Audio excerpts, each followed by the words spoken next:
तुर्की में आया है शिद्दत से भरा जलजला। 6.1 शिद्दत का ये जलजला देखने को मिला है। इस्तांबुल में लगे जोरदार झटके, 200 किलोमीटर दूर तक झटके लगे हैं। तुर्की की कई रियासतों में आया ये जलजला। जलजले से कई इमारतें जमींदोज हो गई हैं। तो इस वक्त की बड़ी और अहम खबर आपको बता रहे हैं। तुर्की में 6.1 शिद्दत का जलजला देखने को मिला है।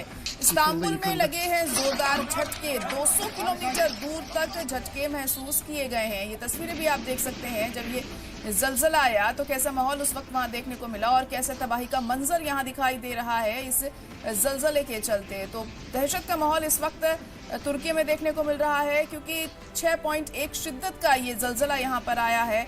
और जैसे ही जलजला आया, लोग अपने घरों से बाहर निकल आए खुद को बचाने के लिए। लेकिन तस्वीरें देखकर समझा जा सकता है कि कितना नुकसान इस जलजले की वजह से वहां पर हुआ है।